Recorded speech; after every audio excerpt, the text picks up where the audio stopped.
The text message glowed on the phone screen like a death sentence. Target confirmed with fiancé, seat 1A. Eliminate both.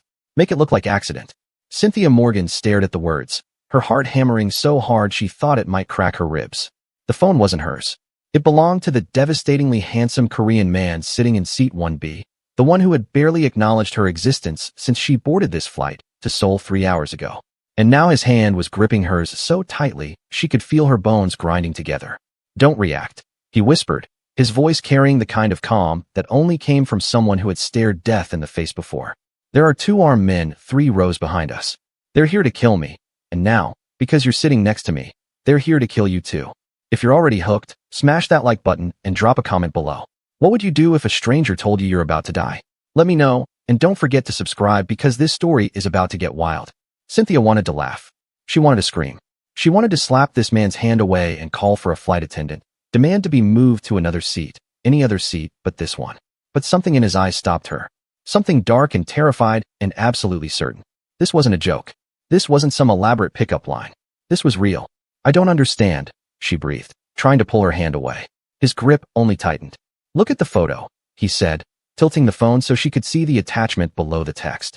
Her stomach dropped through the floor of the plane. It was her.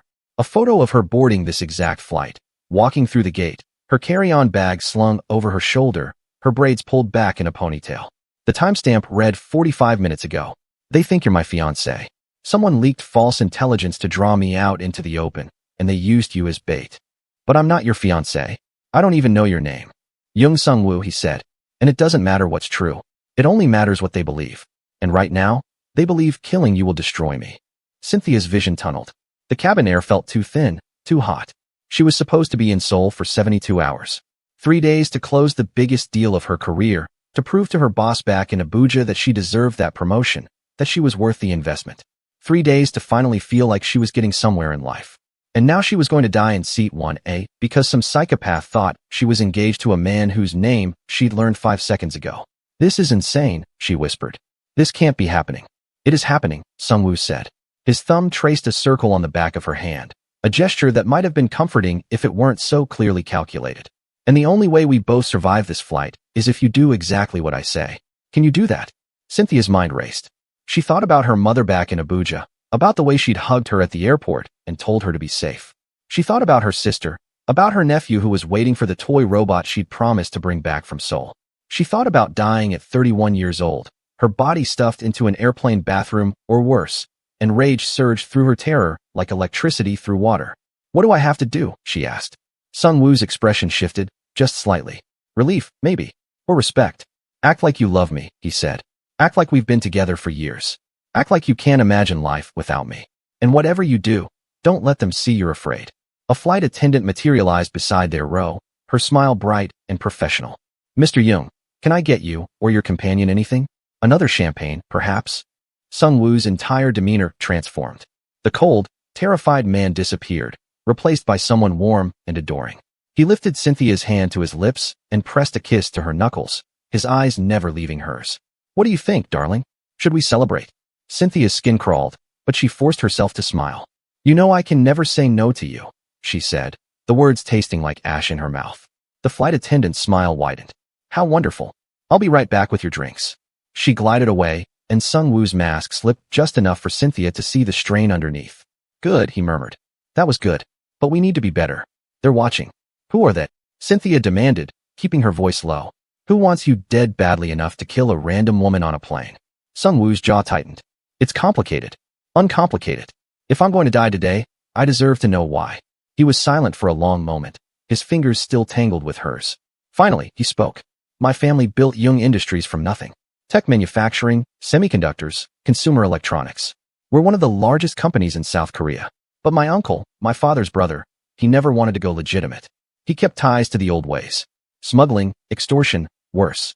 I've spent the last 3 years trying to cut those ties, to clean up the company, and he's made enemies. People who want revenge. So they're targeting you to get to him? No, Sung-woo said, and there was something bitter in his voice. They're targeting me because I am him. In their eyes, there's no difference between Young Industries and the crimes my uncle committed. They want to wipe the entire family line off the map, and I'm next in line. Cynthia closed her eyes. Of course. Of course the universe would put her next to a man with a target the size of Seoul on his back.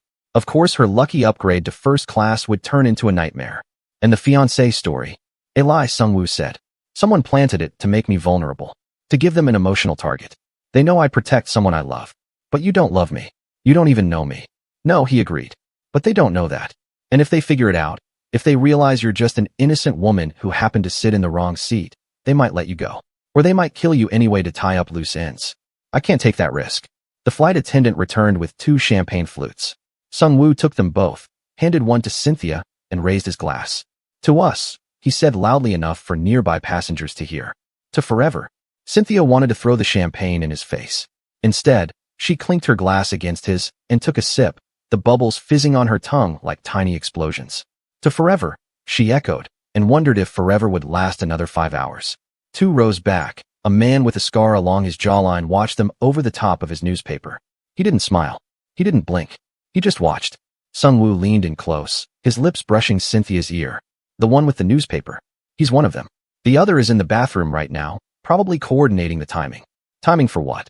Cynthia asked, her voice barely audible. For when they kill us. They won't do it during the flight. Too many witnesses, too much security. They'll wait until we land. Until we're in the jetway or the terminal. Somewhere they can make it look like an accident. A fall, a heart attack, something plausible. So we have 8 hours. We have 8 hours, Sungwoo confirmed. And in that time, we need to convince them beyond any doubt that you are the love of my life. Because if they think for 1 second that I don't care about you, they'll kill you just to hurt me. And then they'll kill me anyway. Cynthia set down her champagne glass with a hand that only shook a little. Then we'd better put on the performance of our lives. Sungwoo's lips curved into something that wasn't quite a smile. I need you to trust me. I need you to let me touch you, to hold you, to act like we've done this 1,000 times before. I know that's asking a lot from a stranger. You're asking me to pretend to be in love with you to save my life, Cynthia said. I think we're past worrying about boundaries. Still, Sungwoo said, and there was genuine regret in his eyes. I'm sorry. You don't deserve this. No, Cynthia agreed. I don't. So you'd better make sure I survive it. The man with the newspaper stood up and walked toward the bathroom. As he passed their row, his eyes flicked to Cynthia, just for a second. It was enough. She saw the calculation there, the cold assessment. She saw her own death reflected back at her. Sungwoo must have felt her tense because he immediately pulled her closer, wrapping an arm around her shoulders. Breathe, he whispered. Just breathe. You're doing great. I'm terrified, she admitted. Good. Use it. Fear keeps you sharp. But don't let them see it. Cynthia forced herself to relax into his embrace, to rest her head against his shoulder like this was natural, like she belonged there. He was warm and solid, and his cologne smelled expensive, something with cedar and citrus. Under different circumstances, she might have found him attractive. Under these circumstances, he was the reason she might not see her 32nd birthday. Tell me something about yourself, Sungwoo said suddenly. Something real. If we're going to sell this, I need to know you. Why? So you can weaponize it. So I can protect you, he corrected. The more I know, the better I can anticipate what they'll ask, what they'll test. Cynthia sighed. Fine. I'm a marketing director for a telecommunications company in Abuja. I'm here to pitch a partnership deal with a Korean firm. I have one sister, one nephew, and a mother who thinks I work too hard. I like jollof rice, terrible reality TV, and I haven't had a serious relationship in 3 years because I'm married to my job. There. Happy. Why no relationships? Sungwoo asked. Because men in Abuja either want a housewife or arm candy, and I'm neither. I'm too ambitious, too independent, too much. So I stopped trying. Their loss, Sungwoo said, and he sounded like he meant it. Cynthia pulled back to look at him. Don't do that. Don't try to make this okay. You've ruined my life. Not yet, he said. You're still alive. That means there's still a chance.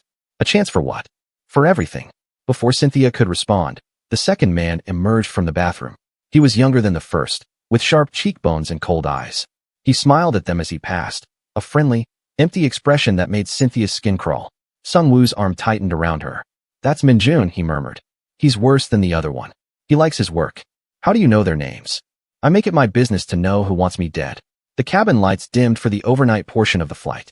Around them, passengers settled in with blankets and neck pillows. The man with the newspaper reclined his seat. Minjun returned to his row and closed his eyes. Everything looked peaceful, normal, but Cynthia could feel the tension humming underneath like a live wire. Sungwoo retrieved a blanket from the overhead compartment and draped it over both of them. Try to sleep, he said. You'll need your strength. I can't sleep. I'm sitting next to a man who's going to get me killed. Then pretend. Close your eyes, lean against me, and pretend. They need to believe we're comfortable with each other. Cynthia wanted to argue, but exhaustion was already pulling at her edges. The adrenaline spike was fading, leaving her hollow and shaky. She let her eyes drift shut, let herself sink into the warmth of Sung-woo's body next to hers. His heartbeat was steady beneath her ear, a rhythmic counterpoint to her own racing pulse. "I've got you," he whispered. "I promise. I won't let anything happen to you." It should have been comforting. Instead, it felt like a lie. But Cynthia was too tired to fight anymore, too scared to do anything but hold on and hope. So she did. She held on, and she hoped, and she tried not to think about the men 3 rows back who were planning her murder. Time passed in strange, disconnected fragments. Cynthia drifted in and out of something that wasn't quite sleep, her mind churning through scenarios. She thought about jumping up and screaming for help, about telling the flight attendants everything. But what would she say? That the man next to her claimed assassins were on board? They'd think she was crazy, or drunk, or both. And even if they believed her, what could they do? Ground the plane mid-flight? Arrest 2 men based on a text message? No, Sung-woo was right. The only way through this was to play along, to become someone she wasn't, to sell a lie so convincing that killers would believe it. She must have actually fallen asleep at some point because when she opened her eyes, the cabin was dark except for a few reading lights, and Sung-woo was staring at his phone again, his face illuminated by the cold blue glow. "What is it?" she asked, her voice rough with sleep. He didn't answer immediately. When he did, his voice was tight. "They know you're Nigerian." Cynthia's blood turned to ice. "How?" "They ran facial recognition on you. Found your LinkedIn profile, your company bio, everything. They're thorough. Does that change anything?" Sung-woo's silence was answer enough. "Tell me," Cynthia demanded. "They're wondering why I'd be engaged to someone so far outside my social circle. Korean chaebols don't typically marry foreign nationals, especially not from Africa. It's raising red flags. So they're suspicious." "Very." Cynthia sat up, the blanket falling away. Around them, passengers slept on, oblivious. "Then we need a better story. We need something that explains it." "Like what?" She thought fast, her marketing brain kicking into gear. "Love doesn't follow rules, right? That's the whole point. We met at a conference, or through work, and it was instant. You pursued me. I resisted because of the cultural differences, the distance. But you wore me down. You were persistent, romantic, everything I didn't know I wanted." Sung-woo studied her. "You're good at this." "I sell ideas for a living. This is just another pitch." "It's your life." "I know," Cynthia said. "That's why it needs to be perfect." A sound made them both freeze. Footsteps in the aisle. Cynthia's heart kicked into overdrive as Min-jun approached, his expression friendly, but his eyes calculating. He stopped beside their row. "Sorry to disturb you," he said in accented English. "I couldn't help but notice earlier. Congratulations on your engagement. It's unusual to see such a pairing. How did you 2 meet?" This was it. The test Sung-woo had warned her about. Cynthia smiled, reaching for Sung-woo's hand. "At a tech conference in Dubai 2 years ago, I was pitching telecommunications infrastructure, and he was scouting for African market opportunities. He spilled coffee all over my presentation notes during the networking mixer." Sung-woo picked up the thread without missing a beat. "Worst first impression of my life." She was furious. "Told me I owed her 3 weeks of work. So I made him take me to dinner to make up for it," Cynthia continued. "He spent the entire meal trying to recreate my pitch from memory. It was arrogant and charming and completely infuriating. She didn't return my calls for 6 months, Sung-woo said, his thumb tracing circles on her palm. "I thought I'd lost my chance. But he showed up in Abuja unannounced," Cynthia said, embellishing, "with a new copy of every piece of research he'd ruined. Printed, bound, and annotated with his own notes." Min-jun's smile didn't reach his eyes. "How romantic. Your families must have been surprised." "Surprised is an understatement," Sung-woo said. "My grandmother threatened to disown me. But Cynthia won her over eventually. She has a gift for that." "And your family?" Min-jun asked Cynthia. "My mother loves him," Cynthia lied smoothly. "She says he's the first man who's ever been worthy of me. High praise, considering she thought I'd die alone with my cats." "You don't have cats," Sung-woo interjected. "Not yet. You keep vetoing them. Because you're allergic." They were riffing now, building a relationship out of thin air, and it felt terrifyingly natural. Min-jun watched them for a long moment, then nodded slowly. "Well, I wish you both every happiness," he said. "It's rare to see real love these days." He walked away, and Cynthia didn't breathe again until he was back in his seat. Sung-woo's hand was shaking in hers. "That was close," he whispered. "Did we pass?" "I don't know." They sat in tense silence for what felt like hours. The plane hummed around them, carrying them closer to Seoul, closer to whatever fate waited on the ground. Cynthia found herself studying Sung-woo's profile in the darkness, The sharp line of his jaw, the way his hair fell across his forehead. He was handsome in a way that seemed almost unfair, like genetics had decided to play favorites.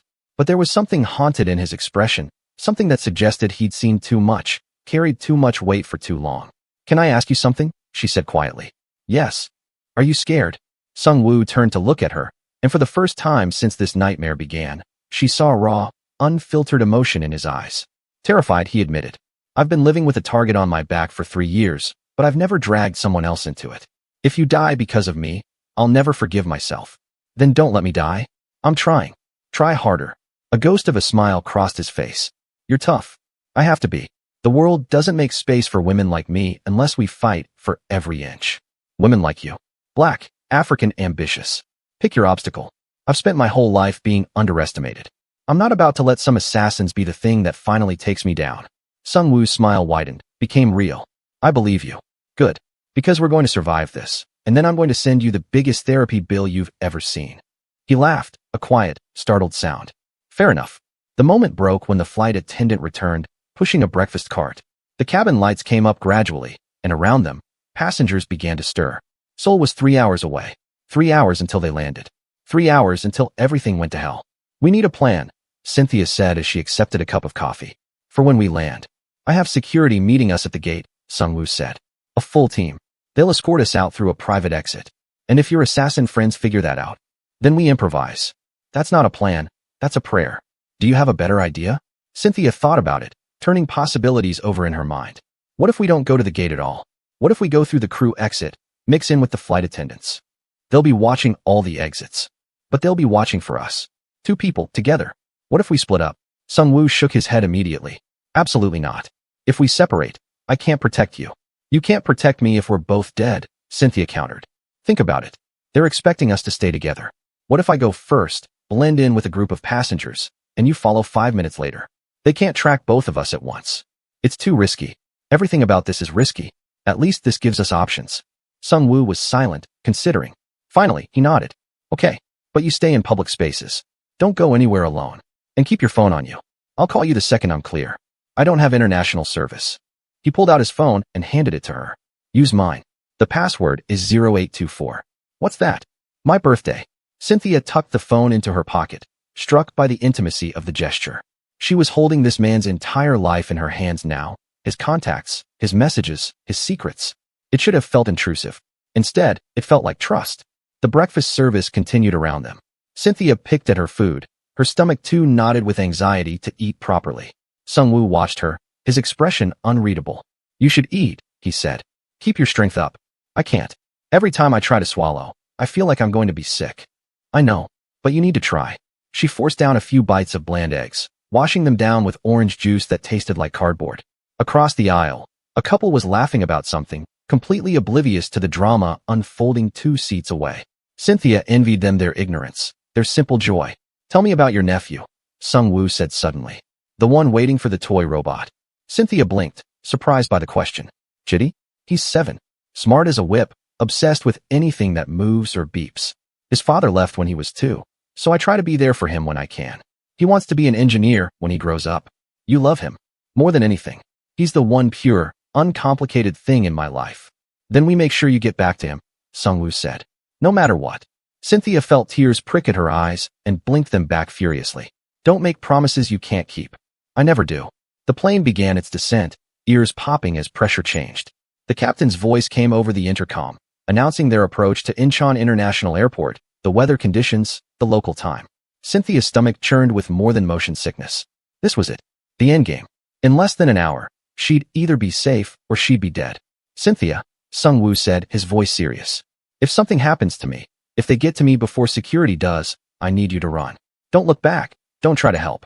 Just run and don't stop until you're somewhere public and safe. I'm not leaving you. You have to. Promise me." She wanted to argue, but the look in his eyes stopped her. "I promise," she lied, knowing she'd break that promise in a heartbeat if it came down to it. The wheels touched down with a screech of rubber on tarmac. They'd arrived in Seoul. The point of no return had passed. Now there was only forward, only survival, only the desperate hope that they'd both walk away from this nightmare alive. The seatbelt sign turned off with a chime, and passengers began gathering their belongings. Cynthia's hands were steady as she reached for her carry-on, But inside, her heart was a war drum. Sung-woo stood first, blocking her from the aisle as people shuffled toward the exit. "Remember the plan," he murmured. "Wait for a family with children, walk close to them. Act like you're part of their group. What about you? I'll be right behind you. 5 minutes, no more." A Korean family moved into the aisle nearby, parents herding 2 small children and an elderly grandmother. Perfect. Cynthia took a breath, squared her shoulders, and stepped into the aisle just behind them. She didn't look back at Sung-woo. She couldn't. If she did, she might lose her nerve entirely. The jetway was crowded and hot, passengers bottlenecking at the terminal entrance. Cynthia kept her eyes forward, her posture relaxed, just another tired traveler eager to get through customs. The family ahead of her paused to adjust a child's backpack, and Cynthia pretended to check her phone, Sung-woo's phone, scanning for threats in her peripheral vision. That's when she saw him. The man with the newspaper, standing near a coffee kiosk, his eyes scanning the crowd. He hadn't spotted her yet. She was just one face in a sea of faces. But if she moved wrong, if she drew attention, everything would fall apart. She kept walking, keeping pace with the family, her heart threatening to beat out of her chest. The grandmother stumbled slightly, and Cynthia instinctively reached out to steady her. The old woman smiled gratefully, patting her hand, and for a moment Cynthia felt a stab of guilt for using this innocent family as cover. The terminal opened up before them, vast and gleaming. Signs in Korean and English pointed toward baggage claim, customs, transportation. Cynthia's eyes darted everywhere, cataloging exits, security personnel, crowds. Where was Sung-woo? Had he made it off the plane? Was he safe? Her pocket buzzed. She pulled out his phone, hands shaking slightly. A text message flashed on the screen, but it wasn't from Sung-woo. It was from an unknown number. "We see you, Miss Morgan.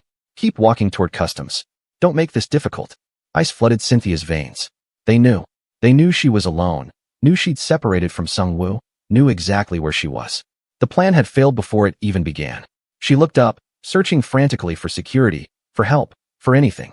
That's when she spotted Min-jun, 20 meters away, moving through the crowd with purpose.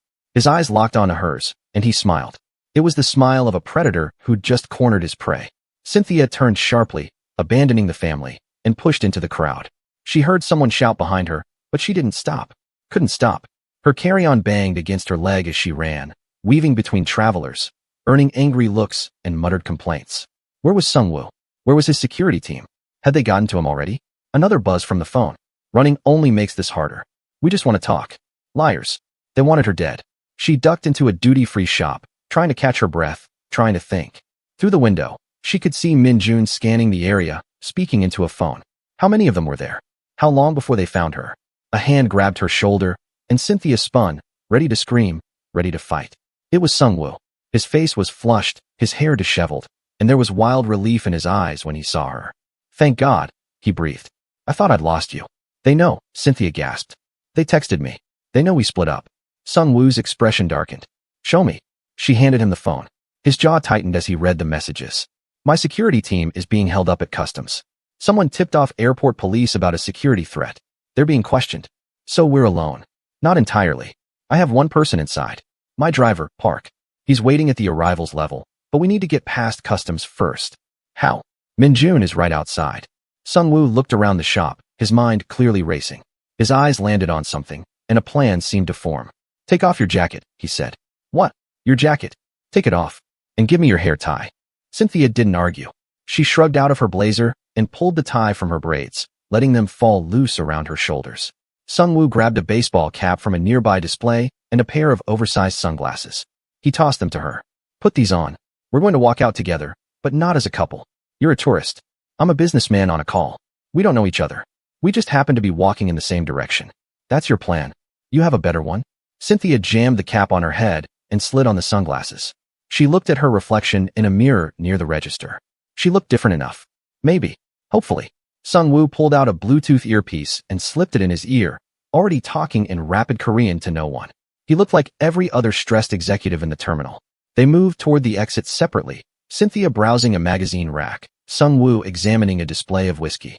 When they stepped back into the terminal, Min-jun was still there, but his attention was focused on the main walkway, watching for a couple. Cynthia walked past him, just another solo traveler, her heart in her throat. She could feel his presence like heat on her skin.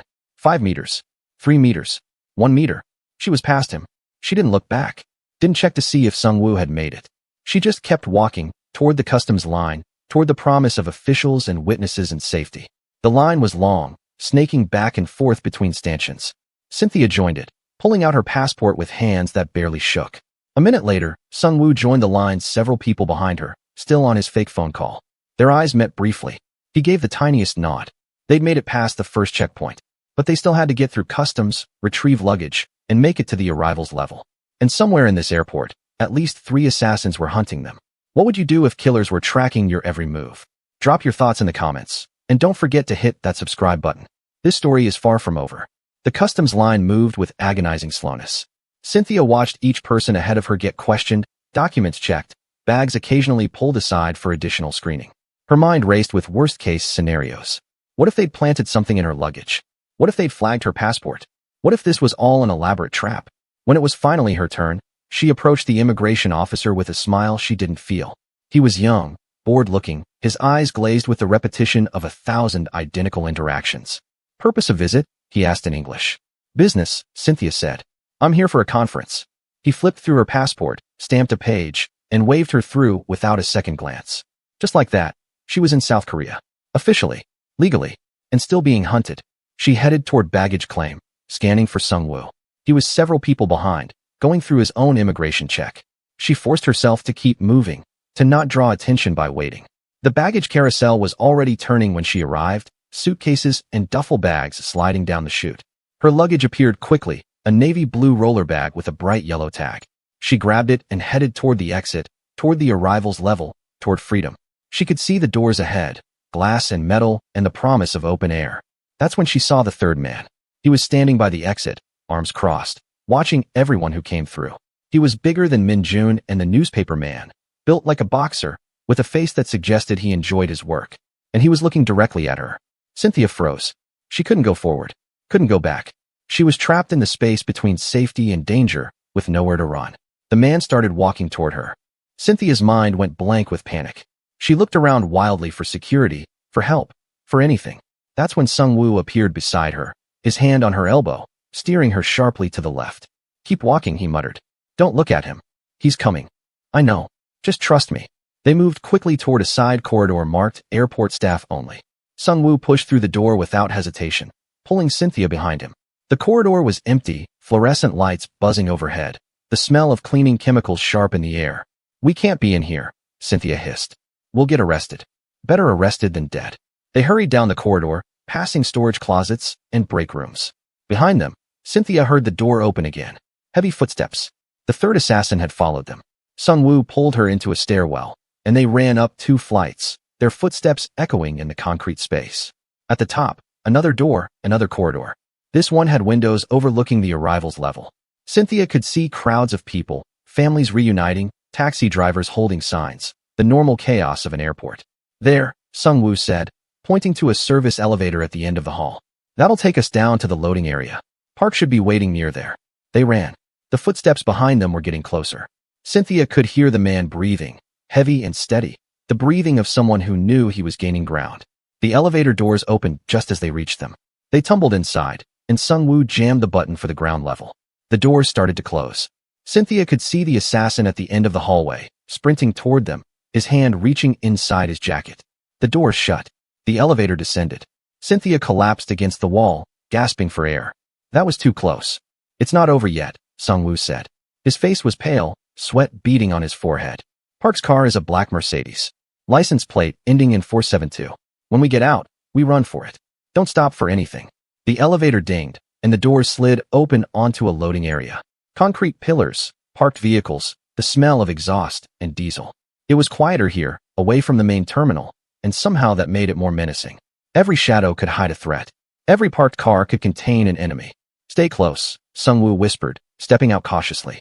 Cynthia gripped her suitcase handle so tightly her knuckles went white. They moved between vehicles, searching for the black Mercedes. Where was Park? Had something happened to him too? A car horn blared, short and sharp. Cynthia jumped, her heart lurching. 50 meters away, a black Mercedes flashed its lights. Sung-woo's hand found hers, and they ran. They were halfway there when the gunshot rang out. The sound cracked through the air like a whip, and Cynthia felt something hot zip past her ear. Someone was shooting at them. Actually shooting. In an airport loading zone in broad daylight. Down, Sung-woo shouted, pulling her behind a concrete pillar. Another shot, this one sparking off the pillar inches from Cynthia's head. She couldn't breathe, couldn't think. This wasn't happening. This couldn't be happening. The Mercedes screeched forward, tires squealing, and skidded to a stop beside the pillar. The back door flew open. "Get in," a man's voice shouted in accented English. Sung-woo practically threw Cynthia into the back seat, diving in after her. The door wasn't even closed when the car lurched forward, engine roaring. Another gunshot. The back window shattered, glass exploding inward. Cynthia screamed, covering her head with her arms. "Stay down." The driver, Park, yelled. He was older than Cynthia expected, maybe 60, with silver hair and steady hands on the wheel despite the chaos. The car swerved violently, taking a corner that threw Cynthia against Sung-woo. "Are you hit?" Sung-woo demanded, his hands running over her arms, her shoulders, checking for blood. No, I don't think so." "Are you?" "I'm fine." They weren't fine. Nothing about this was fine. But they were alive, and that was more than Cynthia had expected 5 minutes ago. Park navigated through the airport service roads with the precision of someone who'd done this before. Cynthia wondered how many times Sung-woo had been chased. How many times Park had been the getaway driver. What kind of life had she stumbled into? They merged onto a highway, and Park finally slowed to normal speed, blending into traffic. In the back seat, Sung-woo was on his phone, speaking rapid Korean, his voice tight, with barely controlled fury. He ended the call and looked at Cynthia. "Are you okay?" he asked again, softer this time. "I don't know," Cynthia admitted. "Someone just shot at me. Multiple times. I don't think okay is in my vocabulary right now." "I know. I'm so sorry." "Stop apologizing and start explaining. Who were those people? How did they get guns into an airport? And why is nobody stopping this?" Sung-woo ran a hand through his hair. "They have connections. Airport staff, security, customs. My uncle's network runs deep.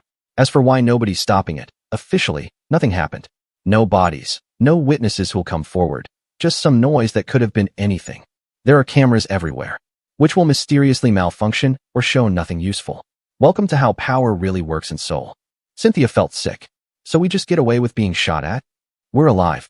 That's what matters. Where are we going?" "Somewhere safe. One of my properties. Secure, private, off any records that my uncle can access." Park spoke in Korean, and Sung-woo replied. The older man's eyes flicked to the rearview mirror, meeting Cynthia's gaze briefly. There was sympathy there, and something else. Pity maybe. The city rose around them, modern and gleaming, skyscrapers piercing a gray sky. Seoul was beautiful in an overwhelming way, all glass and steel and controlled chaos. Under different circumstances, Cynthia would have been excited to be here. Now she just wanted to go home. "I need to call my office," she said suddenly. "They're expecting me at a meeting tomorrow morning. I need to cancel." "You can't," Sung-woo said. "What do you mean I can't? If you cancel, they'll know something's wrong. They'll start asking questions, investigating. That draws attention we can't afford right now. So what am I supposed to do? Show up and pretend everything's normal while assassins hunt me?" "Yes." Cynthia stared at him. "You're insane. I'm practical. We go to your meeting, we act like nothing happened. We keep up appearances until I can neutralize the threat. And how long will that take? I don't know. Days? Weeks? Months? I don't know." Cynthia. She wanted to scream, wanted to punch him, or cry, or both. Instead, she turned to look out the window at the city streaming past, at the life she was supposed to be living. The promotion she was supposed to be earning. The future she was supposed to be building. All of it felt very far away now. They drove for another 20 minutes, leaving the downtown core behind for quieter neighborhoods. Eventually, Park turned onto a private road that wound up a hillside. At the top sat a modern house, all angles and windows, surrounded by high walls and security cameras. "This is yours?" Cynthia asked. "One of my properties," Sung-woo confirmed. "Nobody knows about it except Park and my lawyer." "And you trust them?" "With my life. Which means with yours too." Park pulled into an underground garage, and the door rolled shut behind them with a heavy metallic sound that felt too much like a prison gate. Cynthia climbed out of the car on shaky legs, still clutching her suitcase like it was the only normal thing left in her world. The house was as impressive inside as out. Minimalist furniture, expensive art on the walls, floor-to-ceiling windows offering views of Seoul sprawled below. It should have been beautiful. Instead, it felt like a very nice cage. "There are 4 bedrooms upstairs," Sung-woo said. "Take whichever one you want. There's clothes in the closets, different sizes. Help yourself to anything." "Why do you have women's clothes in your safe house?" Cynthia asked. "I don't. Park's daughter stocks the place. She thinks I'll eventually bring someone here. Has she been right? You're the first." Cynthia didn't know what to make of that. She was too tired to figure it out. "I need a shower. And about 12 hours of sleep. And possibly a complete mental breakdown. Take your time. We're not going anywhere tonight." She dragged her suitcase upstairs and chose the first bedroom she found. It was spacious and impersonal, decorated in shades of gray and white. The attached bathroom was all marble and chrome. She stood under the shower until the water ran cold, trying to wash away the feeling of death breathing down her neck. When she emerged, wrapped in a plush robe she'd found hanging on the door, she found Sung-woo had left clothes folded outside her room. Black leggings, a soft sweater, thick socks. They fit surprisingly well. Downstairs, she found him in the kitchen, cooking. The domestic scene was so jarring that Cynthia stopped in the doorway, just staring. "You cook?" she asked. "I live alone. It was learn or starve." He gestured to the stove. "Kimchi jjigae. Comfort food. You should eat." "I don't think I can." "Try anyway." They sat at the kitchen island, and Cynthia forced down a few bites of the spicy stew. It was good, better than good, but her stomach was still in knots. Sung-woo ate mechanically, his mind clearly elsewhere. "What happens now?" Cynthia asked finally. "Now I figure out who leaked the information about you. Who set us up. Once I know that, I can start dismantling their operation. And me? You stay here. Stay safe. Let me handle this." "For how long?" "As long as it takes." There it was again. That non-answer that meant everything and nothing. Cynthia set down her spoon. "I can't just hide here indefinitely. I have a life. A job. A family who'll worry." "I know. Then what's the solution?" Sung-woo met her eyes across the counter. "There's one option. One way to guarantee your safety immediately." "What?" "We make the lie true." Cynthia's heart stuttered. "What are you talking about?" "We announce our engagement. Publicly. Make you untouchable by bringing you fully into my family's protection. It's the one thing that would make my uncle back off." "You want me to actually pretend to be your fiancé?" "Not pretend. Make it real. On paper, at least. A public announcement, a ring, appearances at events. Enough to convince everyone that you're under my protection." "For how long?" 6 months. Maybe a year. However long it takes to clean up this mess." Cynthia laughed, a sharp, slightly hysterical sound. "You're asking me to put my entire life on hold, move to Seoul, and play house with a man I met 12 hours ago because some mobsters want us dead?" "Yes. That's insane. It's survival." "What if I say no?" Sung-woo's expression darkened. "Then I put you on the next flight back to Abuja and hope they don't follow you there." "But they will, Cynthia. They know who you are now. They know where you live, where you work, who you love. If you leave, you're not just endangering yourself. You're endangering everyone around you." The words hit like a physical blow. Cynthia thought of her mother. Her sister. Little Chitty with his dreams of being an engineer. "You're saying I don't have a choice." "You always have a choice. But some choices have consequences you can't take back." Cynthia closed her eyes. 24 hours ago, her biggest problem had been whether she'd packed the right presentation materials. Now she was deciding whether to fake an engagement to a Korean CEO to avoid being murdered by his uncle's enemies. "I need time to think," she said. "Take all the time you need." "But Cynthia." He waited until she opened her eyes. "I meant what I said on the plane. I won't let anything happen to you. Whatever you decide, I'll protect you." "Why?" "You don't even know me." "Because this is my fault. And because..." He trailed off, seeming to search for words. "Because you deserve better than this. Better than me. But I'm what you've got right now." There was something raw in his voice, something vulnerable that Cynthia hadn't expected. She studied him in the kitchen light, this stranger who'd become the center of her universe in the span of hours. He looked tired, scared, human. "Okay," she heard herself say. "Okay. Okay, I'll do it. I'll be your fake fiancé. But we're setting ground rules." Relief washed over Sung-woo's face. "Whatever you need. First, this ends the second it's safe. No yanchong, no extensions, no just a little longer. When the thread is gone, I'm gone." "Agreed." "Second, you keep me informed. No more surprises, no more secrets. If something changes, I need to know immediately." "Done." "And third," Cynthia took a breath, "you help me keep my career. I didn't work this hard to throw it all away. Find a way for me to still do my job, even from here." Sung-woo nodded slowly. "I can arrange for you to work remotely. Set up meetings via video conference. We'll make it work. Then we have a deal." They shook hands across the counter, and Cynthia felt the weight of what she'd just agreed to settle over her like a shroud. She was engaged. Fake engaged. To a man she'd known for half a day. In a foreign country. While people actively try to kill her. If this story is keeping you on edge, hit that like button and drop a comment below. What would you do in Cynthia's situation? And don't forget to subscribe. Sung-woo pulled out his phone and made a call, speaking in rapid Korean. When he hung up, he turned to Cynthia with an expression that was almost apologetic. "My publicist will be here in an hour. We need to get our story straight before we make any announcements." "An hour? Can't I at least sleep first?" "The longer we wait, the more dangerous this becomes. They need to believe this immediately." Cynthia rubbed her temples. "Fine, but I need coffee." Strong coffee. Sung-woo moved to an elaborate espresso machine that probably cost more than Cynthia's monthly rent. While he worked, she found herself studying him again. His movements were precise, controlled, but there was tension in his shoulders that hadn't been there on the plane. The reality of what they were doing was settling in for both of them. "Can I ask you something?" Cynthia said. "Always.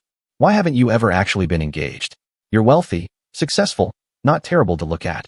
In your world, I'd think you'd have been married off years ago." A sad smile crossed his face. "My world doesn't leave much room for love. Every woman I've dated has either wanted my money or my connections. And the ones my grandmother approved of were just as calculating. I got tired of being seen as a prize to be won rather than a person to be known. So you've been alone. It's safer that way. Or it was, until I dragged you into this mess." The espresso machine hissed and gurgled. Sung-woo handed Cynthia a cup of coffee, so dark it looked like oil. She took a sip and felt it burn all the way down. "Tell me about your uncle," she said. "If I'm going to be part of this family, even fake part of it, I need to know what I'm dealing with." Sung-woo leaned against the counter, his own cup cradled in his hands. "Young Tae-won, my father's younger brother. When my grandfather built Young Industries, he did it the hard way. Bribes, extortion, working with whoever would help him gain power. By the time my father took over, the company was successful but dirty. My father spent 20 years trying to go legitimate, to clean up the business. He almost succeeded. Almost. He died 5 years ago. Heart attack, officially. But I've always wondered if Tae-won had something to do with it. My father was cutting him out, shutting down the illegal operations. Tae-won didn't want to let go of that power. And now you're doing the same thing your father did." "Yes." "Which makes me a threat. Not just to Tae-won, but to everyone who benefited from the old system. Rival families, criminal organizations, corrupt officials. They all want me gone. So why not just walk away? Let them have the company." Sung-woo's eyes hardened. "Because it's my father's legacy. Because thousands of people work for Young Industries who have nothing to do with the criminal side. Because if I walk away, I'm admitting that men like my uncle win. And I can't accept that." There was steel in his voice, the kind of determination that didn't bend. Cynthia recognized it because she had the same thing inside herself. It's what had driven her to the top of her field despite every obstacle. It's what made her refuse to be defined by other people's limitations. "I understand," she said quietly. "Do you? I've spent my whole life fighting to be taken seriously. Fighting to be seen as more than what people assume about me. You're fighting to be more than your family's sins. We're not so different." Sung-woo looked at her for a long moment, something shifting in his expression. "No," he agreed. "We're not." The doorbell chimed, breaking the moment. Sung-woo straightened.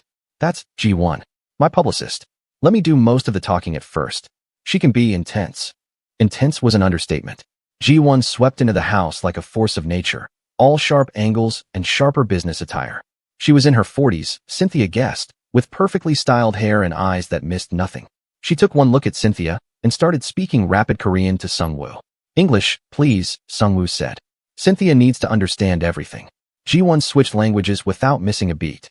"You're telling me we're announcing an engagement to a woman nobody's ever heard of? A foreign national? Do you have any idea what this will do to the company's image?" "I don't care about the company's image. I care about keeping her alive. And you think a fake engagement is the solution?" "It's not fake," Sung-woo said firmly. "As far as anyone outside this room is concerned, Cynthia and I have been together for 2 years. We're in love. We're getting married. That's the story." Ji-won turned her analytical gaze on Cynthia. "Can you act? Because you're about to give the performance of your life." "I'm a marketing director," Cynthia said, meeting her eyes steadily. "I sell impossible ideas every day. I think I can handle this." A hint of approval flickered across Ji-won's face. "Good. Because the Korean press will eat you alive if they sense weakness. They'll question everything. Your background, your motives, whether you're worthy of young Sung-woo. Are you prepared for that? Are they prepared for me?" Cynthia shot back. Ji-won actually smiled. "I think I like you. Okay, let's build your story. Start from the beginning. How did you meet?" For the next hour, they constructed a relationship from whole cloth. The tech conference in Dubai became real, with specific dates and locations.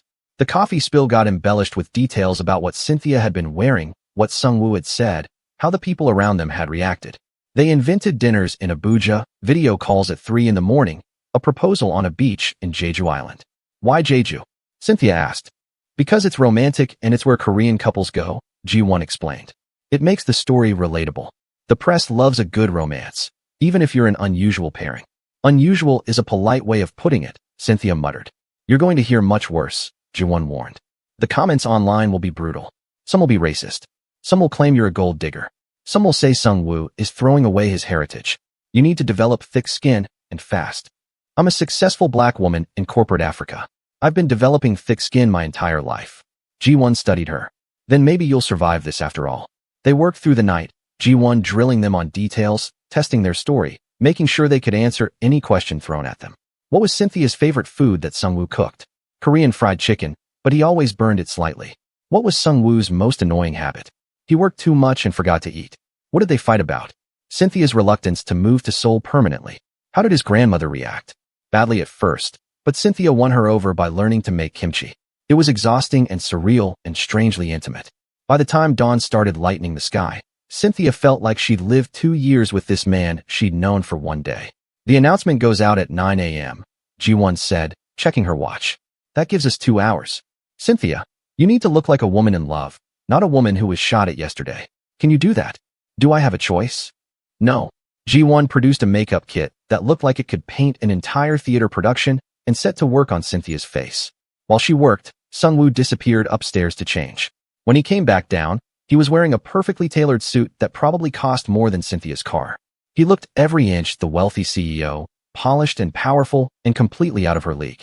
Stop looking at him like he's a stranger, Ji-won said sharply. You love this man, remember? You're about to marry him. Act like it. Cynthia forced herself to smile, to soften her expression. Sungwoo crossed the room and took her hand, and she made herself lean into him instead of pulling away. This was her life now, at least for the next 6 months. Better, Ji-won said. Now the photo. We need something candid but perfect. Sungwoo, put your arm around her. Cynthia, look at him like he's your whole world. They posed in front of the floor-to-ceiling windows, Seoul stretching out behind them. Ji-won snapped photos with a professional camera, directing them like a fashion shoot. Closer, more intimate. Sungwoo, touch her face. Cynthia, smile. Not like you're in pain, like you're happy. Yes, that's better. It felt like lying. It felt like the biggest lie Cynthia had ever told. But when she looked at the photos on Ji-won's camera screen, she had to admit they looked convincing. They looked like two people who'd found something rare and precious. They looked like they were in love. This one, Ji-won said, selecting a photo where Sungwoo was looking down at Cynthia, his expression soft, while she gazed up at him with a smile that almost reached her eyes. This is the one we'll use. It's perfect. At 9 a.m. exactly, the announcement went live. Ji-won posted it simultaneously to every major social media platform, every news outlet, every gossip blog. The caption was simple. After 2 years together, we're thrilled to announce our engagement. Thank you for your support as we begin this new chapter. Sungwoo and Cynthia. The response was immediate and overwhelming. Within minutes, the post had thousands of comments. Cynthia's phone, which had been silent since she'd arrived, suddenly started buzzing nonstop with notifications from her own social media accounts as people found her profile. Don't read the comments, Ji-won advised. Not yet. Let me filter through them first. But Cynthia couldn't help herself. She scrolled through her Instagram, watching the comments multiply. Some were congratulatory, many were curious, and some were exactly as brutal as Ji-won had predicted. Who is this woman? Gold digger alert. He could do so much better. Why would he marry a foreigner? She's pretty but not his level. And worse. Much worse.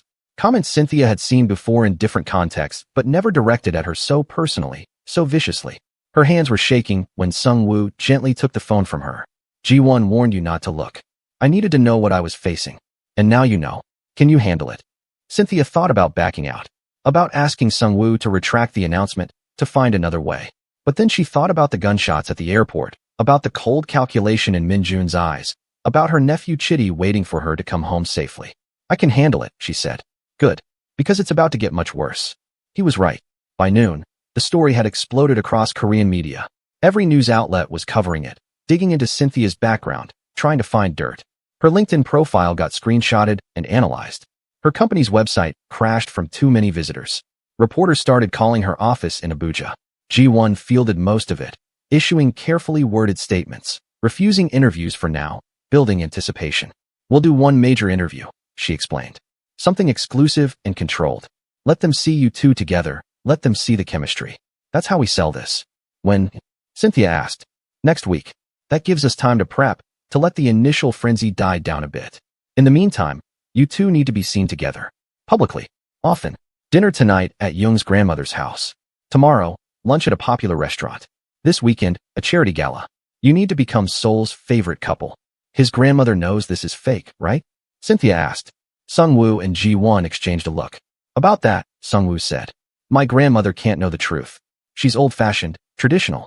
If she thought this was fake, she'd never go along with it. She has to believe it's real. So I have to fool your grandmother too?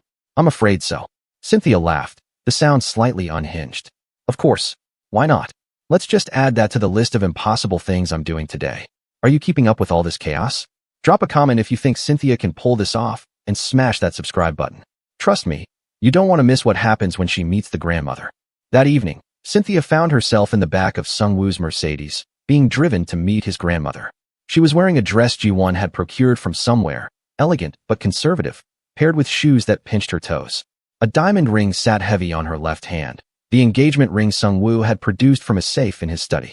It was worth more than Cynthia's annual salary, and wearing it made her feel like an imposter.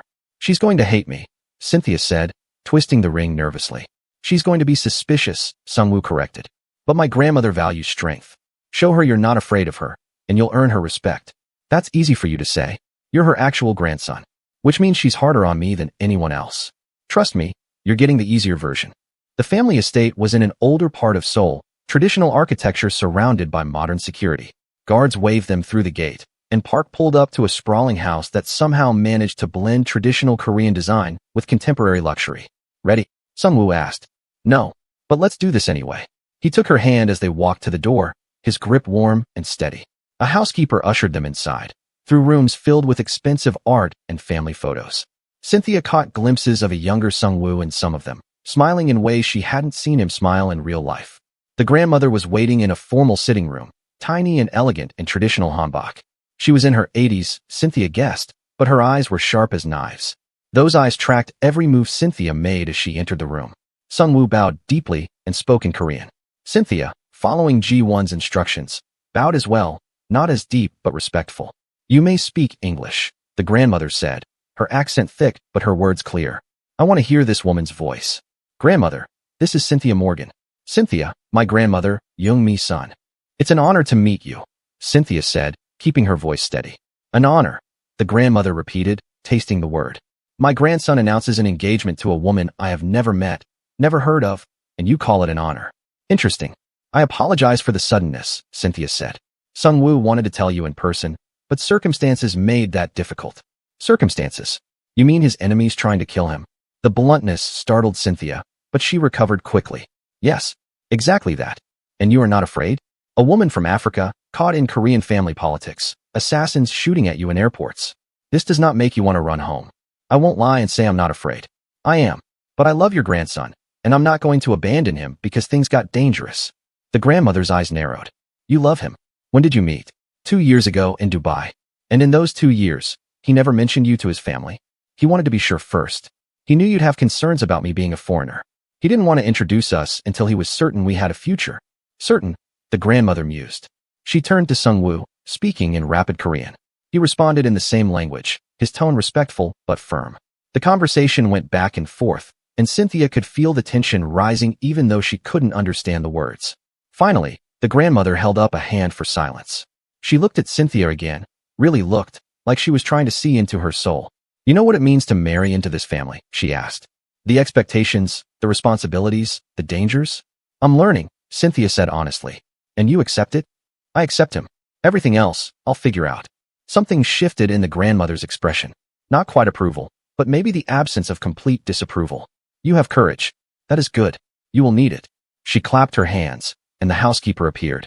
Set another place for dinner. We will eat. Dinner was an elaborate affair, course after course of traditional Korean food. The grandmother grilled Cynthia throughout the meal, asking about her family, her work, her intentions. Cynthia answered as honestly as she could while maintaining the lie, walking the tightrope between truth and fiction. Your mother, the grandmother said at one point. She approves of this marriage? Cynthia thought of her actual mother, who had no idea any of this was happening. She trusts my judgment. And she likes Sungwoo. He's been respectful of our culture, our traditions. He even learned to make jollof rice, though he's terrible at it. Sungwoo smiled. It's harder than it looks. Everything is harder than it looks, the grandmother said. Marriage especially. You think you know someone after 2 years. You know nothing. It takes a lifetime to truly know another person. Then I look forward to that lifetime, Cynthia said, and was surprised to find she almost meant it. Not with Sungwoo specifically, but the idea of it. The idea of being known that deeply by someone. The grandmother studied her for a long moment. You are not what I expected from my grandson. But perhaps that is not a bad thing. The expected choices have not served this family well. She turned to Sungwoo. Your grandfather married me because I was suitable, because our families agreed it was good business. We learned to love each other, but it took years. You have chosen differently. I hope you have chosen wisely. I have, grandmother, Sungwoo said, and his hand found Cynthia's under the table, squeezing gently. After dinner, the grandmother insisted on showing Cynthia the family photos, pointing out relatives, and explaining complicated family trees. Cynthia tried to memorize it all, knowing she'd be tested on it later. When they finally left, she felt exhausted down to her bones.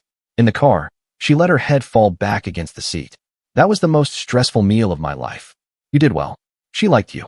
She tolerated me. There's a difference. For my grandmother, toleration is the first step to acceptance. You'll see. When they arrived back at the house, Cynthia kicked off the torturous shoes and collapsed on the sofa. Sungwoo loosened his tie and poured them both whiskey from a crystal decanter. To surviving day one, he said, handing her a glass. Cynthia clinked her glass against his. Day one of how many? Let's not count. It'll just be depressing. They drank in silence for a moment. Outside the windows, Seoul glittered like a jewelry box, beautiful and distant. Can I ask you something?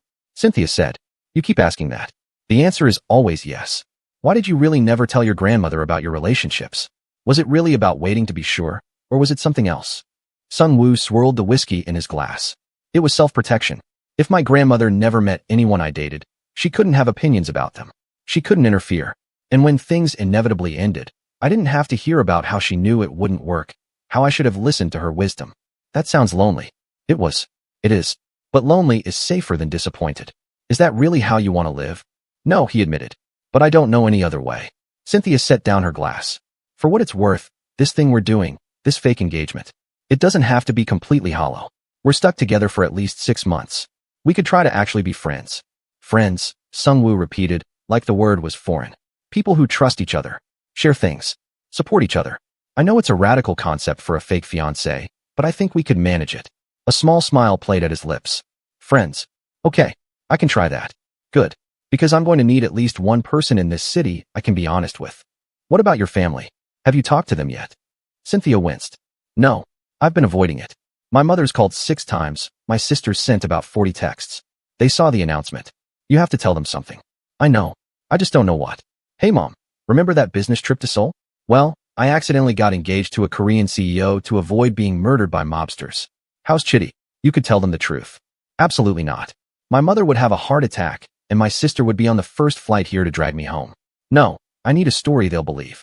Then tell them you fell in love. Fast and unexpected and completely irrational. Tell them you know it's crazy, but you've never been more sure of anything. And when they want to meet you, I'll fly to Abuja. Meet your family properly. Prove I'm worthy of you.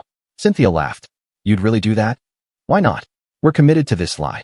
Might as well commit fully. It was strange, but Cynthia found herself actually warming to the idea. Okay, but if you're meeting my family, you need to be prepared. My mother will interrogate you worse than your grandmother did to me. And my sister will definitely threaten you. I can handle threats. Not from Nigerian women, you can't. We're a different breed. Sungwoo laughed, a real laugh that transformed his face. For a moment, he looked young and unguarded, and Cynthia caught a glimpse of who he might be without the weight of his family's sins pressing down on him. Her phone buzzed. Another text from her sister. I really need to call them. Do you want privacy? No, actually. Stay. If I'm going to sell this lie, I might as well practice. She video called her mother, and her heart clenched when her mother's face appeared on screen. She looked older than Cynthia remembered, worry lines deep around her eyes. Cynthia? Finally. What is this I'm seeing on the internet? An engagement? To a Korean man I've never heard of? Mama, I'm sorry I didn't call sooner. Things have been crazy. Crazy? You announce you're getting married and you call it crazy? Who is this man? How long have you known him? Why didn't you tell me? Cynthia took a breath and launched into the story. The conference in Dubai. The coffee spill. The slow courtship. Sungwoo's persistence. The proposal on Jeju Island. She embellished where she needed to, stuck to the script Jaewon had drilled into her. I know it seems sudden, Cynthia finished. But mama, he makes me happy. Happier than I've been in years. Her mother's expression softened slightly. Let me see him. This man who has stolen my daughter. Cynthia angled the phone so Sungwoo was visible. He moved closer, his hand resting on Cynthia's shoulder in a gesture that looked natural. Mrs. Morgan, he said. It's an honor to finally speak with you. Cynthia talks about you constantly.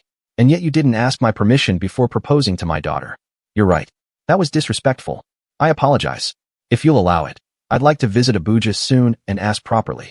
Cynthia's mother studied him through the screen, and Cynthia held her breath. Finally, her mother nodded slowly. You seem like a respectful man, but I want to meet you in person before I give any blessings. And I want to understand how this happened so quickly. When you know, Sung-woo said simply. I knew from the moment I met her that Cynthia was different. Special. Worth fighting for. It was a good line, perfectly delivered. Cynthia's mother seemed to buy it, her expression warming. Well, she said, I suppose if my daughter is happy, that's what matters. But Cynthia, I want weekly calls. I want to be involved in the wedding planning. And I want to meet his family. You will, Mama. I promise. After they hung up, Cynthia let out a long breath. That was exhausting, but successful. She believed it. She wanted to believe it. My mother's been worried about me being alone. This probably seems like answered prayers to her. Is that what you are? Alone? Cynthia considered the question. I chose to be alone. It was easier than constantly being disappointed. But yes, I suppose I am. Not anymore, Sung-woo said quietly. For better or worse, you've got me now. For 6 months. For 6 months, he agreed. But something in his tone suggested he was thinking longer. What would you risk for safety? Drop your thoughts below, and don't forget to like and subscribe. The next few days passed in a blur of carefully orchestrated appearances. Lunch at a trendy restaurant where Sung-woo fed Cynthia bites of japchae, while photographers, accidentally, captured the moment. A walk through Bukshan Hanok village, hand in hand, stopping to take selfies that G1 immediately posted. Coffee at a cafe where they sat close, foreheads almost touching, speaking in low voices about nothing while fans gathered outside. It was exhausting playing a role every waking moment. Cynthia found herself forgetting where the performance ended and reality began. When Sung-woo touched her now, she didn't flinch. When he smiled at her, she smiled back without thinking. They were building a relationship in reverse, creating the intimacy that should have come from years together. The charity gala was their biggest test yet. The ballroom of the Grand Hyatt was filled with Seoul's elite, everyone dressed in designer gowns and tuxedos that cost more than cars. Cynthia wore a burgundy dress Ji-won had selected, her braids styled into an elegant updo, the engagement ring catching every light. Remember, Ji-won had coached in the car. You're not intimidated by these people. You're Sung-woo's equal. Act like it. But stepping into that ballroom, feeling hundreds of eyes turned toward her, Cynthia felt anything but equal. She felt like exactly what she was, an outsider pretending to belong. Sung-woo's hand found the small of her back, warm and grounding. Breathe, he whispered. You've got this. They made their entrance, and the whispers started immediately. Cynthia caught fragments as they passed. That's her. Not what I expected. She's beautiful, though. Do you think it's real? Sung-woo introduced her to a seemingly endless stream of people. Business associates, family friends, competitors, allies. Cynthia smiled until her face hurt, answered the same questions over and over, felt herself being evaluated and judged with every interaction. So you're the woman who caught young Sung-woo, one elegant woman said, looking Cynthia up and down like she was pricing a piece of furniture. How does a marketing director from Nigeria end up with one of Korea's most eligible bachelors? The same way anyone falls in love, Cynthia replied smoothly. We met, we connected, and we chose each other. Geography doesn't dictate the heart. How poetic. I hope it lasts. The woman drifted away, and Cynthia felt her smile falter. Sung-woo squeezed her hand. Ignore her. She's bitter because she tried to set me up with her daughter 3 times. How many women here tried to set you up with their daughters? At least half. And now they all hate me. They're jealous of you. There's a difference. They moved through the crowd, and Cynthia noticed something strange. People deferred to Sung-woo, but not out of respect. Out of fear. They smiled too wide, laughed too hard at his jokes, agreed too quickly with everything he said. She recognized the behavior from her own experience with powerful executives. These people were afraid of him. Why do they look at you like that? She asked when they had a moment alone. Like what? Like you might destroy them if they say the wrong thing. Sung-woo's expression darkened. Because I could. My family has that kind of power. One word from me could tank a business, ruin a reputation, and a career. They know that. And you've done it before? When necessary. This world doesn't reward kindness, Cynthia. It rewards strength. That sounds lonely. It is. But it keeps me alive. A man approached, older, distinguished, with cold eyes that reminded Cynthia uncomfortably of the assassins. Sung-woo tensed beside her. Nephew, the man said in English, his smile not reaching his eyes. You didn't tell me you were getting married. I had to learn about it from the news. Uncle Tae-won, Sung-woo replied, his voice carefully neutral. I didn't realize you were attending tonight. So this was the uncle. The criminal. The man whose enemies had tried to kill them. Cynthia felt ice slide down her spine, but she kept her expression pleasant. I wouldn't miss it. I had to meet the woman brave enough to marry into our family. Taewon's eyes slid to Cynthia, assessing. Miss Morgan. A pleasure. Mr. Young, Cynthia said, not offering her hand. Nigerian, I understand. That's quite far from home. What made you fall for my nephew? There was something sharp under the pleasant question, like a knife hidden in silk. Cynthia felt Sungwoo's hand tighten on her back, a warning. He's unlike anyone I've ever met, she said carefully. Honorable, intelligent, kind. Everything I didn't know I was looking for. Honorable, Taewon repeated, and there was definite mockery in his tone now. Yes, my nephew is very concerned with honor. Sometimes too concerned. He turned to Sungwoo. We should have dinner soon. Family dinner. I'd like to get to know your fiancé properly. We're quite busy with wedding planning, Sungwoo said. I insist. I'll have my assistant contact yours. Taewon's smile was all teeth. Congratulations on your engagement. I hope it brings you everything you deserve. He walked away, and Cynthia felt like she could breathe again. That was a threat, she whispered. Yes. He knows, doesn't he? That this is fake. I don't know. Maybe. Or maybe he's just suspicious.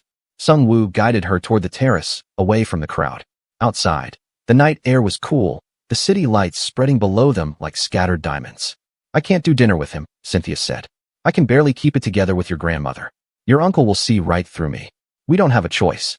If we refuse, it confirms his suspicions. Then we're trapped. We've been trapped since the moment you sat in that seat. Sungwoo leaned against the railing, looking out at the city. I'm sorry. I keep saying that, but I mean it. You didn't ask for any of this. No, I didn't. But I'm here now, and feeling sorry for myself won't change anything. Cynthia joined him at the railing. Tell me the truth. Do you think we can pull this off? Long term. Honestly, I don't know. We're good at the public appearances, at playing the couple. But my uncle is smart. If he starts digging, if he really investigates our story, he'll find holes. Then we need to fill those holes. Make the story airtight. How? Cynthia thought, her marketing brain engaging. We need evidence. Real evidence. Photos from Dubai that we can doctor to show us together. Emails, text messages, receipts from the restaurants where we supposedly had dates. We need to build a paper trail that supports every part of our story. Sungwoo looked at her with something like admiration. You're good at this. I told you. I sell impossible ideas. This is just another campaign. Is that what I am? A campaign? Right now? Yes. But maybe. She trailed off, not sure how to finish the sentence. Maybe what? Maybe if we survive this, we could be something else. Something real. The words surprised her as much as they seemed to surprise him. I don't mean romantically. I just mean friends. Actual friends. Not fake fiancés pretending to be friends. I'd like that, Sungwoo said quietly. I haven't had a real friend in a long time. Me neither. They stood in comfortable silence, watching the city breathe below them. Inside, the gala continued without them, a world of money and power and careful masks. Out here, it was just the two of them, two people trying to survive impossible circumstances. We should go back in, Sungwoo finally said. Ji-won will be upset if we disappear for too long. Let her be upset. I needed this. A moment that isn't performance. Is that what this is? Not performance. Cynthia considered. I don't know anymore. The lines keep blurring. They returned to the gala, and the rest of the evening passed in a haze of champagne and small talk and carefully choreographed moments. By the time they left, Cynthia's feet were screaming in her heels, and her face hurt from smiling. In the car, she kicked off the shoes and groaned.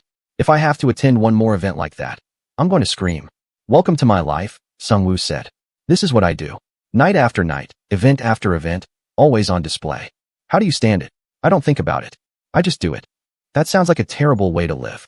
It is. But it's the life I was born into. When they got home, Cynthia went straight upstairs, desperate to get out of the dress and into something comfortable.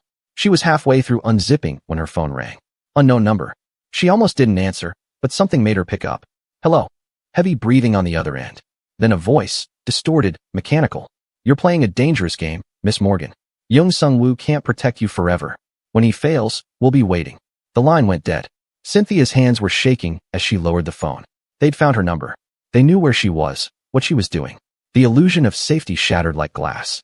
She ran downstairs, still in the dress, and found Sungwoo in his study, working at his laptop.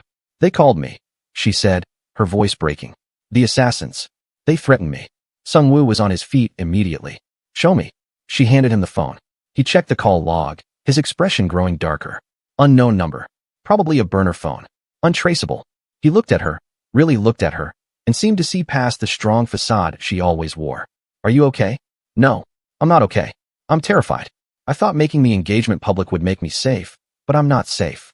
I'm still a target. Sung-woo pulled her into his arms, and Cynthia didn't resist. She let herself be held, let herself feel small and scared and human. His heartbeat was steady against her ear, a reminder that she wasn't alone in this. I'll increase security, he said. Guards on the house, bodyguards when you go out. I'll make sure you're never alone. That's not living. That's existing in a prison. It's temporary. Just until I can end this. How? How are you going to end it when your own uncle is the threat? Sung-woo was silent for a long moment. When he spoke, his voice was hard. I'm going to do what my father should have done years ago. I'm going to destroy Taewon's operations completely. Cut off his money, expose his crimes, turn his allies against him. And then I'm going to make sure he can never hurt anyone again. That sounds like a death sentence. For him, or for me. Both. Maybe. But it's the only way this ends. Cynthia pulled back to look at him. When were you going to tell me this plan? When I had to. I didn't want you more involved than necessary. I'm already involved. I'm engaged to you, fake or not. Your enemies are my enemies now. Stop trying to protect me from the truth, and just tell me what's really happening. Sung-woo studied her face, seeming to make a decision. Okay, you want the truth? I've been building a case against my uncle for 2 years. Financial crimes, racketeering, conspiracy to commit murder. I have evidence, witnesses, everything I need to put him away for life. But I can't move until I'm sure my family is protected, until I'm sure he can't retaliate. And me being here complicates that. No, you being here gave me cover. The engagement makes me look vulnerable, distracted. My uncle thinks I'm soft now, focused on love instead of business. It's the perfect time to strike. So I'm bait. Your protection. There's a difference. Is there? Cynthia felt anger rising through her fear. You're using me, Sung-woo.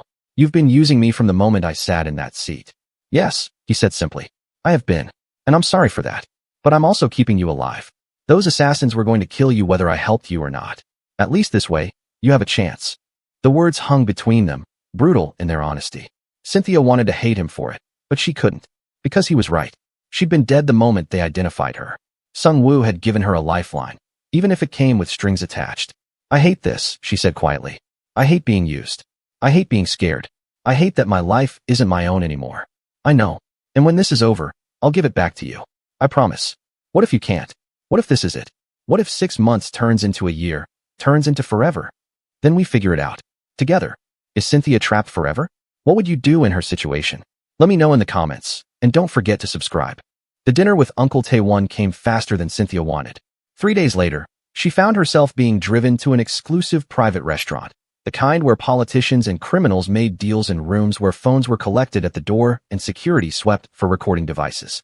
Remember, Sung-woo said in the car, his hand tight on hers. He's going to test us. Ask questions designed to trip us up. Stay calm, stick to our story, and don't let him see you're afraid. I'm always afraid now, Cynthia admitted. I just hide it better. The restaurant was traditional, all dark wood and paper screens, staff who moved like ghosts. They were led to a private room where Taewon waited, along with 2 other men Cynthia didn't recognize. All of them had the same predatory look, the same cold calculation in their eyes. Nephew, Taewon said, gesturing for them to sit. And the lovely Cynthia. Thank you for joining us. We didn't have much choice, Sung-woo replied, his tone carefully neutral. Taewon laughed. Always so direct. Your father was the same way. It got him killed. The words hung in the air like poison.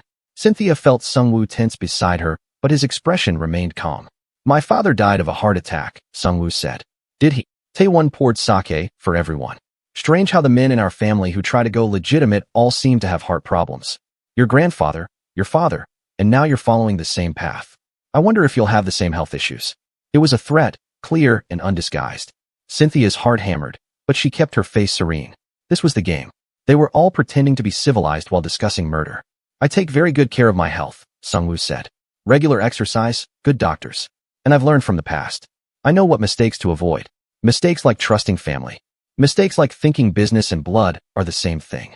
Taewon's smile sharpened. He turned to Cynthia. Tell me, Miss Morgan, what does your family think of this engagement? A daughter marrying into a Korean chaebol family? That must be quite the shock. My mother raised me to make my own choices, Cynthia said. She trusts my judgment. Even when that judgment puts you in danger? Love is always dangerous, Mr. Young. That's what makes it worth it. Love, Taewon repeated, like he was tasting spoiled food. How romantic. And when did you fall in love with my nephew? Was it before or after you learned about his fortune? Before I knew anything about him except that he was clumsy with coffee, Cynthia shot back. The fortune was actually a negative. Rich men are usually terrible at relationships. They think money can replace effort. One of the other men at the table actually smiled at that. Taewon noticed, and his expression darkened. You have spirit. I'll give you that. But spirit won't protect you from the realities of this family. We have enemies, Miss Morgan. Dangerous enemies. People who would hurt you just to hurt my nephew. Are you prepared for that? I've already been shot at, Cynthia said. At the airport, 3 days ago. Your enemies have already made themselves known. Taewon's eyebrows rose, genuine surprise crossing his face. Shot at. How unfortunate. And yet you're still here. Still wearing that ring. Either you're very brave or very foolish. Maybe both, Cynthia said. But I'm committed. Sungwoo and I are building a life together, and we're not going to let threats stop us. Building a life? Taewon mused. How long do you think you'll have? A year? 5 years? How long before someone succeeds where those airport shooters failed? That's enough, Sungwoo said, his voice cold. We came here for dinner, not threats. I'm not threatening anyone, Taewon said innocently. I'm simply being realistic. This world is dangerous. I want to make sure your fiancée understands what she's getting into. She understands perfectly. Food arrived, course after course of expensive dishes Cynthia could barely taste. The conversation continued, Taewon probing, testing, looking for weaknesses. He asked about their wedding plans, where they'd live, what Cynthia would do about her career. Every question felt like a trap. I'll be working remotely, Cynthia explained. My company has agreed to let me operate from Seoul while maintaining my position. How convenient. And when children come? That's several years away, Sungwoo interjected. We want time to enjoy being married first. Time, Taewon said. Yes, time is so important. Your grandmother is getting old, nephew. She wants to see great-grandchildren before she dies. Can you afford to wait years? My grandmother wants me happy more than she wants great-grandchildren, Sungwoo said, though Cynthia wasn't sure that was true. The dinner dragged on for 3 hours. By the end, Cynthia's nerves were frayed to nothing. When they finally escaped to the car, she felt like she'd survived a battle. That was worse than the shooting, she said. I know, but we got through it. Did we? He still looked suspicious. He's always suspicious. That's who he is. Sungwoo pulled out his phone, checking messages. His expression changed, becoming grim. What is it? Min-jun was found dead an hour ago. Shot execution style in a warehouse. Cynthia's blood went cold. The assassin? The one from the plane? Yes. Someone killed him. Who? Sungwoo met her eyes. Either my uncle, tying up loose ends. Or my people, sending a message. I honestly don't know which. Your people? You have people who kill for you. I have people who protect my interests. Sometimes that requires violence. Cynthia felt sick. Did you order this? No. But I'm not sorry it happened either. She didn't know what to say to that. The man beside her, the man she'd been pretending to love, casually discussing murder like it was a business transaction. This was the world she'd fallen into. A world where life was cheap and power was everything. Take me home, she said quietly. Cynthia, just take me home, please. They drove in silence. When they arrived at the house, Cynthia went straight to her room and locked the door. She sat on the edge of the bed, still in her dinner clothes, and finally let herself cry.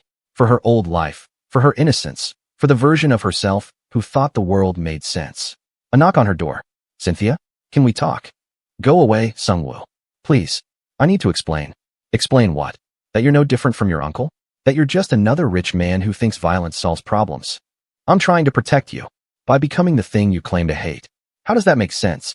Silence on the other side of the door. Then, quieter, you're right. It doesn't make sense. None of this does. But it's the only way I know how to survive. Cynthia opened the door. Sungwoo stood there, looking more vulnerable than she'd ever seen him. His perfect facade had cracked, revealing the scared, lonely man underneath. I don't know how to do this, he admitted. How to be good in a world that punishes goodness. My father tried. He tried to be honorable, to do things the right way. And they killed him for it. So I learned to be hard, to be ruthless, to strike first. It's kept me alive. But at what cost? Everything. It's cost me everything. My relationships, my peace, my ability to trust anyone. I'm 32 years old, and I don't have a single real friend. The only person who's been honest with me in years is you. And that's only because you hate me enough to tell the truth. I don't hate you, Cynthia said, surprising herself. I hate this situation. I hate what this world has made you become. But I don't hate you. Why not? I've ruined your life. Because you're trying. You're stuck in an impossible situation, and you're doing the best you can. That doesn't excuse the violence or the manipulation, but it makes you human. And I can work with human. Sungwoo looked at her like she was something precious and breakable. I don't deserve your compassion. Probably not. But you're getting it anyway. On one condition. What? No more secrets. No more finding out about murders after the fact. If you're going to war with your uncle, if people are going to die, I need to know. I need to be prepared. It could put you in more danger. I'm already in danger. At least this way I can see it coming. Sung-woo nodded slowly. Okay. No more secrets. Starting now, you know everything. Everything. Everything. The evidence I've gathered, my timeline for moving against Taewon, the risks we're facing. All of it. They went downstairs to his study, and Sung-woo opened a safe hidden behind a painting. Inside were files, hard drives, documents. He spread them across his desk like a map of war. This is 2 years of work, he said. Financial records showing my uncle's money laundering operations. Witness statements from people he's extorted. Photos, videos, communications. Everything the prosecutors would need to put him away for life. Cynthia flipped through the files, her marketing brain automatically organizing the information. This is solid. Why haven't you moved yet? Because the moment I hand this over, my uncle will know. And he'll retaliate. Not just against me, but against everyone I care about. My grandmother, our employees, anyone connected to me, including you. So you're waiting for the perfect moment. I'm waiting for enough protection to make sure everyone survives the fallout. And when will that be? Soon. I've been building alliances, making deals, ensuring that when I move, I have enough power behind me that Taewon can't strike back. Another month, maybe 2, and I'll be ready. 2 months, Cynthia repeated. 2 more months of this charade. Yes. Can you handle that? She thought about it honestly. 2 more months of pretending, of public appearances, of living in fear. 2 more months before she could potentially go home, reclaim her life. It seemed both impossibly long and surprisingly short. I can handle it, she said. But after this is done, after your uncle is dealt with, we're calling off this engagement. Publicly, dramatically, whatever keeps both of us safe. Agreed. Agreed.